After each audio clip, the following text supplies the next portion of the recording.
All right, so we're going to get ready to glue this sink down. So right now, I'm going to take our pre-cut 3/4 plywood blocks, no more than 1.25 inches long. Just put a dab of hot melt glue on them. And when I glue these blocks on, it's important that you glue it where the tip of the block is actually touching the sink. You want to limit the amount of surface area that actually goes to the sink and have the tip of it or the corner, because that means that you're not pushing the block all the way in and you're actually taking away the adhesive bond in that area as it's pushing out, and the blocks tend to get stuck in the adhesive. So this way you're just using that tip like that when you glue it. So what we do is we just put, again, a dab on the bottom. It doesn't take much to hold. This is not for anything other than keeping the sink stationary as it dries from the bonding process. If you do not put blocks on of some type, what is going to happen is when you go and you clamp down your sink, it has adhesive on there. The adhesive, while it is wet, acts as almost like a lubricant, and it will cause the sink to slide, which means two things happen. You will not have the sink centered as you wanted it, and you will not get a good bond. And if you don't get a good bond on the sink, then what's going to happen is the sink could ultimately fail after installation, because these sinks are designed with this chemical bond that we're going to do to be filled up all the way with the water and essentially plugged. Water is a lot of weight. This bond is the main thing holding it to the countertop. So we will be using our Corian joint adhesive. Corian joint adhesives are marked with different colors. This one says Dawn Beige. Dawn Beige might actually work with 6 or 7 different colors. It's not just one. At one time, everything was color specific, but it didn't make sense as a lot of colors that weren't used, those tubes that were manufactured, would just go to waste. So now you get a color that's close enough to be able to bond everything. When doing solid surface, we never say the seams are invisible when they're chemically bonded. We just say that they're inconspicuous, because if you always look, you can find it. The advantage we have with this is we have 2 different color materials bonding, so we're not really trying to hide the seams so much. It's just to make sure that everything is tight and clean and bonded correctly. Now, when you open up this tube, you have a large hole here that's for your color and a smaller hole here that is for your catalyst. When these two mix in a mixing tube like this, then that mixture will allow this adhesive to chemically react and begin to dry. Typically, it takes about a half hour to 45 minutes to dry. It has to be fully hard. It can't be soft or like putty before you can work with it. What I typically do is I will take something and I will bleed the tube out. Before I do that, what I will do is I will take the sink off, I will flip it over in the area that we're going. One more time, wipe it down. Some will use like a denatured alcohol one last time to wipe it down. I tend not to use that, as I don't want anything to interfere with that chemical bond. So if there's a little bit extra of it, it could potentially cause an area to not dry as well. So I take our Corian adhesive gun, and you have to have the adhesive gun that matches the tube. Corian uses a unique gun. It's not like anybody else's gun. You could probably buy a generic version of it, but this is what you got to work with. So as you push it out, you usually bleed out a quarter size or more to make sure that our mixture is good. So now that I'm good, I come over here and I go to our sink and I put a nice bead around about 3/16 of an inch inside the flange. And the reason that I do that is I know that when it's turned over and it's pressed down, I know we'll fill that void, but also I want to try to avoid getting any adhesive down in the sink.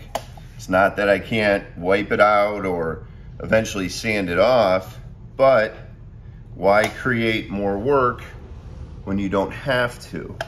So if you take a little bit more time to try to prep it around, then you can get this with a pretty even bead. Now, most people agree on that first bead.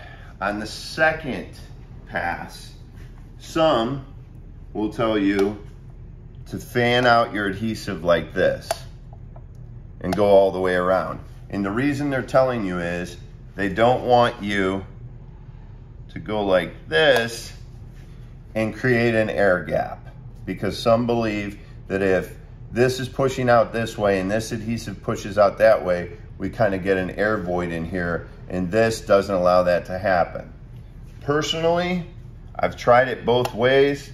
I've never found any issue of an air gap. Not saying that you can't.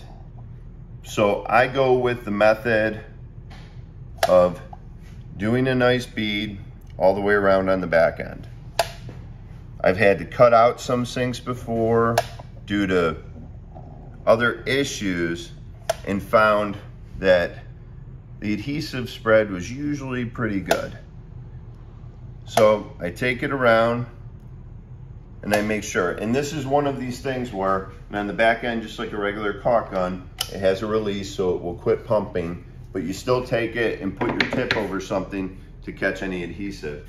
This is one of the areas though where you don't want to go with too little, you don't want to go with too much.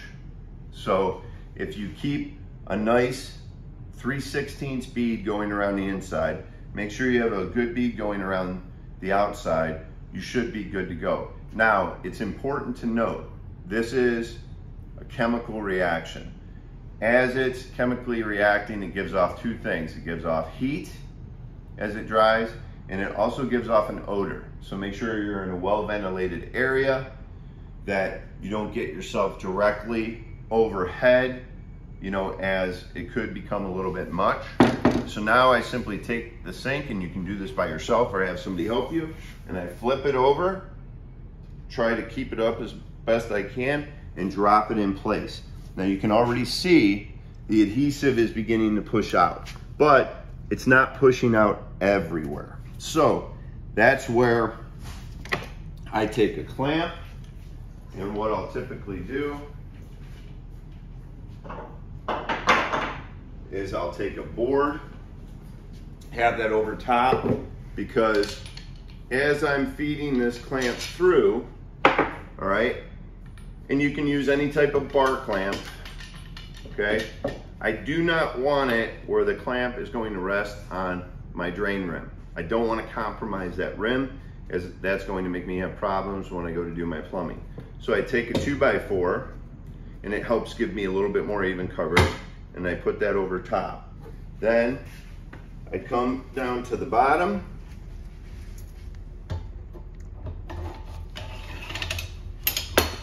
and where I put my hole there should give me enough room to be able to clamp.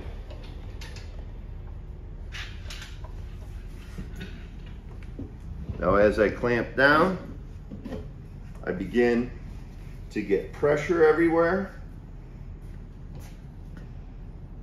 As I get that pressure, then I know that I'm getting a good bond. Now, I will walk around and I'll push on the sink. If I feel that there is an area like there that's a little spongy, I can either tighten the clamp a little bit more, or eventually I could try to run a bigger board across the bottom. So if I feel that's a little spongy and I want to see what's going to happen, I can loosen this. I can take a board,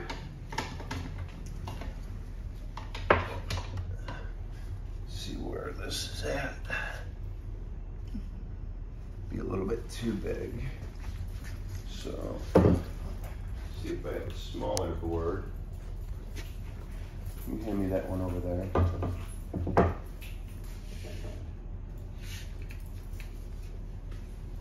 Hold that up top there, would you please? So I'll take this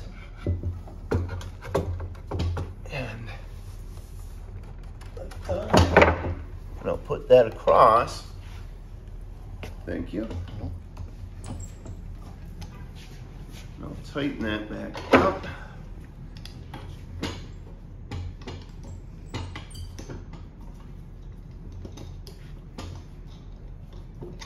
And see if I can get a little bit more ooze.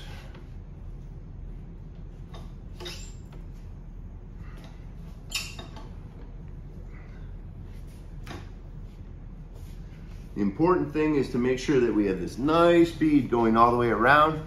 And you can also look inside your sink bowl, and it's difficult to see, but you can see if you're getting ooze coming out that way. So I feel pretty good with what I have for that. I have it clamped. Again, this is going to take about 30 minutes to dry, maybe a little bit longer. When that's dry, then we'll flip it over and we'll begin to clean the sink up.